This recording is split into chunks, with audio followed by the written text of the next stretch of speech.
be looking very tired, should not be active like this. Okay, they said, okay, so we'll wait over the night to get the complete infusion of the medication. But we waited till the next day. The medication didn't help.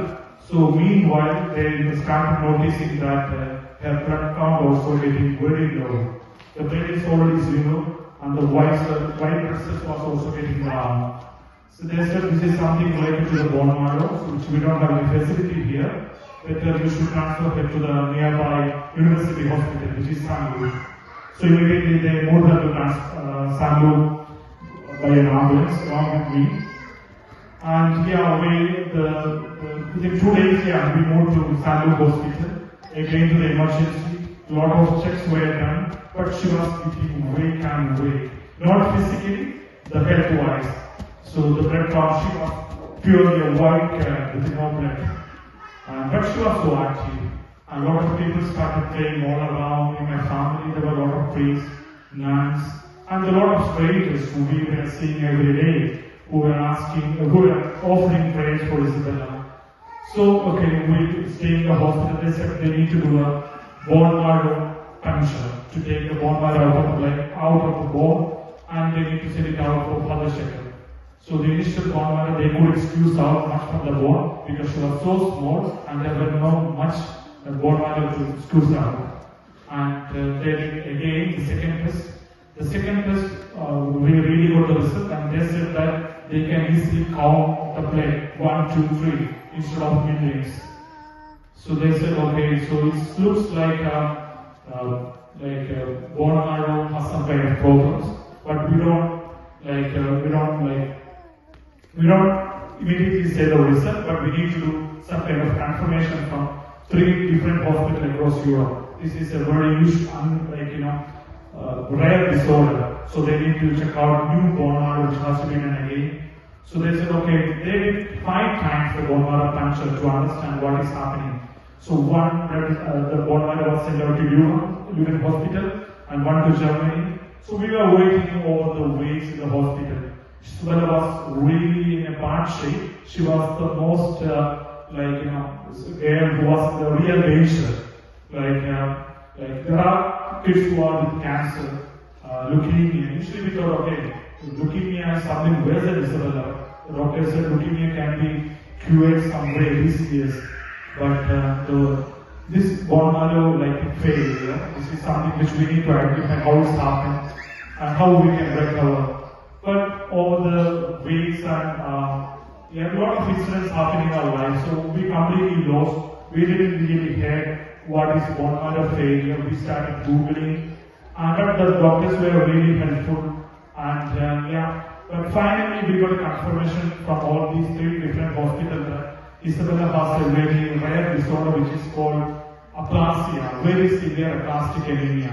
It happens in 1 million kids.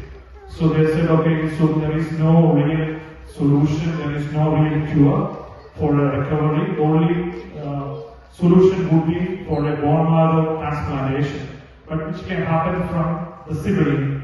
But if someone from the family or stranger, the success rate is low. So we need to do a transplantation from James. So we were praying along with my friends, but unfortunately James was on a march. We completely shattered, so there were no possibility to do a bone marrow transplantation. So then we started talking to Indian friends to register for a bone marrow. There are many people in the Telugu group, in Kerala group, many of them registered for offering the bone marrow, and which we are very grateful for them. But anyway, over the days and weeks, it was getting weaker and weaker. Doctors said, no one from my family or Mary's family can offer bone marrow because we can't be 50% each. So someone really, a stranger should come and he should march at least 90%. But we couldn't find anyone. So we lost the hope. And the doctor said, okay, there is no need to stay in the hospital. And tomorrow is a COVID time. She can get infected very easily. So better you go back home and come hospital every day to transfuse blood. I forgot to tell that every day Isabella was getting platelets, the platelets. they were infusing platelets every day because after the infusion of platelets, it's become 60,000. A normal person should have 300,000. But for the 60,000, but within hours, it's completely disappeared. It's auto-killed by the immune system. It happens with us, but our bodies keep on generating platelets. So she was getting platelets every day. So they said, okay, even though you go back home, come back to hospital once every 2 days for like infusion of platelets. But we were not ready because of why are you sending us back home? We don't want to go back home. We want to stay in the hospital. Doctor says, no, there is no solution. We can go back home. They really forced us to go back home. So we reached home. And we didn't know what to do. We were asking, we were literally crying. And the situation was more worse at that time. Isabella literally started bleeding at home. It was like a butcher shop. If you come to my room, you'll be seeing blood all over the pillow in my dress, full blood. So I was like thinking, why is happening to me? Why is happening to my family? I didn't do anything bad. So why? Because we used to go to church, we never had anybody. So there are a lot of questions came to my mind. And even for but Mary was really hopeful. So she was always saying that Isabella will get better. She will not die. But for me, I really wanted to die because I can't see the blood. Every day she was bleeding from here. And one day we noticed that the bleeding started from the tongue.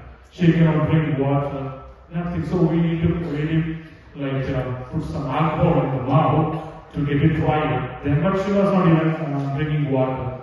So then I thought, okay, anyway, Isabella is going to die. Let her die. I don't want to see her in such a shape, such a bad shape. So, but in the heart, I was always,